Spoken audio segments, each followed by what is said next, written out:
అందరికీ నమస్కారం. ఎక్కడో మన భీమవరానికి 112 కిలోమీటర్ దూరంలో ఉన్న గొబ్బల మంగమ్మ తల్లి మన భీమవరానికి దగ్గరలో వేండ్ర గ్రామంలో దర్శనమిస్తున్నారు. మన ఆంధ్రప్రదేశ్ మరియు తెలంగాణ రాష్ట్రాలలో గొబ్బల మంగమ్మ అనే పేరు ప్రసిద్ధిగాంచినది. అమ్మవారి కథ గురించి తెలుసుకున్నప్పుడు నా మనసు ఎంతో ఉత్సాహంతో పరుగుతీసింది. ఆ కథను మీరు కూడా వినండి.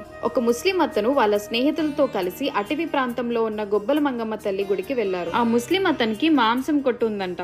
వెళ్లిన ప్రదేశంలో మెరుస్తూ ఒక రాయి కనిపించింది. ఆ రాయి కత్తి పొదును పెట్టడానికి పనిచేసేలా ఉందని ఆ రాయిని వాళ్ళ ఇంటికి తీసుకుని తెచ్చుకున్నారు. ఇంకా రాతిని వాళ్ళ ఇంటి బయట వేప చెట్టు దగ్గర పాడేశారంట. అప్పుడు అమ్మవారు ఆ ముస్లిం అతను వాళ్ళ అత్తగారికి పూని, ఇలా నేను గొబ్బెల మంగమ్మని, మీరు ఇలా ఆ రాయిని తీసుకొచ్చారు అని చెప్పడంతో గ్రామంలో ప్రజలు వీళ్ళ ఇంటి ఎదురుగుండా ఉన్న ఆ రాయికి పూజలు చేయడం ప్రారంభించారు. ఎక్కడి తెచ్చారో అక్కడే విడిచిపెట్టి వద్దాం అనుకున్నారంట.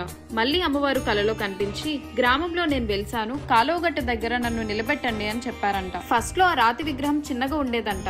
తర్వాత మెల్లమెల్లగా ఆ రాయి ఎదగడం గ్రామం ప్రజలు గమనించారు. అలాగే ఆ ముస్లిం ఆయన ఇంటి దగ్గర ఒక రావి చెట్టు మొలిచింది. దానిని ఎన్నిసార్లు తీసినా అయినా మళ్ళీ వచ్చేస్తుందంట.